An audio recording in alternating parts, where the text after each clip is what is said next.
అమరావతి రాజధానిగా ప్రతి ఒక్కరి కళ. కూటమి ప్రభుత్వం అధికారంలోకి వచ్చాక పెద్ద ఎత్తున అభివృద్ధి పనులు జరుగుతున్నాయని హోంమంత్రి అనిత అన్నారు.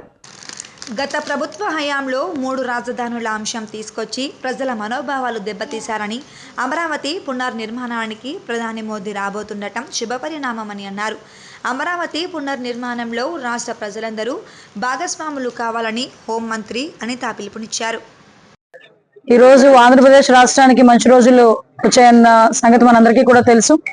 లాస్ట్ 10 months లో నుంచి కూడా ఎన్డీఏ గవర్నమెంట్ ఇక్కడికి వచ్చిన తర్వాత, ఎన్డీఏ గవర్నమెంట్ అధికారంలోకి వచ్చిన తర్వాత రాష్ట్ర నలుమూల నుంచి కూడా అభివృద్ధి కార్యక్రమాలు, సంక్షేమ కార్యక్రమాలు పెద్ద ఎత్తున చేయడం కూడా జరుగుతుంది. మనం ఎప్పటి నుంచో మనందరి కళ, ఆంధ్రప్రదేశ్ విభజన జరిగిన తర్వాత ఒక రాజధాని అన్నది ఆంధ్రప్రదేశ్ ప్రజల తాలూకా కళ. 2014 నుంచి 19 వరకు కూడా మనం అధికారంలో ఉండేటప్పుడు, తెలుగుదేశం పార్టీ అధికారంలో ఉండేటప్పుడు అమరావతి రాజధానిగా చేసుకుని పలు కార్యక్రమాలు కూడా అప్పుడు శ్రీకారం చుట్టుకున్నాం. ఆ రోజు కూడా శంకుస్థాపనకి గౌరవ నరేంద్ర మోడీ గారు ఇక్కడికి రావడం కూడా జరిగింది. అయితే లాస్ట్ 5 సంవత్సరాలు రాకేష్ పరిపాలనలోని అమరావతి రాజధానిగా తీసి 3 రాజధానుల వ్యవహారం మన తెరపైకి తీసుకొచ్చి చాలా మంది ప్రజల తాలూకా మనోభావాలు దెబ్బతీయడం జరిగింది. దీనిలో భాగంగా చాలా మందికి తెలుసు, ఎందుకంటే త్యాగాలు కూడా ఒకసారి గుర్తు చేయాలని మళ్ళీ ఒకసారి మీతో అందరితో మాట్లాడుతున్నాను.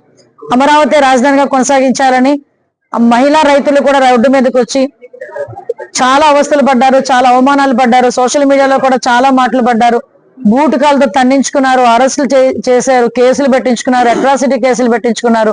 కనీసం కనకదుర్గమ్మ టెంపుల్కి వెళ్ళాలన్నా కూడా వాళ్ళకి అనుమతి లేని పరిస్థితుల నుంచి ఈ రోజు తిరిగి అమరావతి పునర్నిర్మాణం చేసుకోవటం అనేది మనందరికీ కూడా ఒక పండుగ వాతావరణం లాంటిది. అటువంటి అమరావతి పునర్నిర్మాణానికి ఎన్డీఏ సారథ్యంలో ఈరోజు గౌరవ ముఖ్యమంత్రి గారి ఆధ్వర్యంలో మళ్ళా తిరిగి అమరావతి పునర్నిర్మాణానికి ఈ రోజు నరేంద్ర మోడీ గారు రావటం నిజంగా చాలా శుభపరిణామం కింద భావించాలి. ఆ శుభపరిణామం, ఆ పండుగలో మనందరం కూడా భాగస్వాములు అవడానికి ఈ రోజు రాష్ట్ర నలుమూల నుంచి కూడా ఎన్డీఏ కేడర్ తో పాటు ప్రజలు కూడా ఈ రోజు ముందుకు వచ్చే పరిస్థితి. ఎందుకు ప్రజలు ఇంత సెంటిమెంట్ గా భావిస్తున్నారంటే ప్రతి ఒక్కరికి కూడా సొంత ఇల్లు అనేది చాలా కళ. అదేవిధంగా ప్రతి రాష్ట్రానికి కూడా ఒక రాజధాని ఉండాలి. 10 సంవత్సరాలు రాజధాని లేని రాష్ట్రంగా మన ఆంధ్రప్రదేశ్ ఉండటం అనేది నిజంగా చాలా దురదృష్టకరం. కానీ ఈ రోజు తిరిగి ఆ పునర్నిర్మాణానికి నరేంద్ర మోడీ గారి చేతుల మీదుగా చేసుకునే దానికి ప్రతి ఒక్కరు కూడా భాగస్వాములు అవ్వాలని వాళ్ళందరూ కూడా స్వచ్ఛందంగా చాలా మంది బయటకు వచ్చి ఈరోజు వచ్చే పరిస్థితి కూడా కనిపిస్తా ఉంది.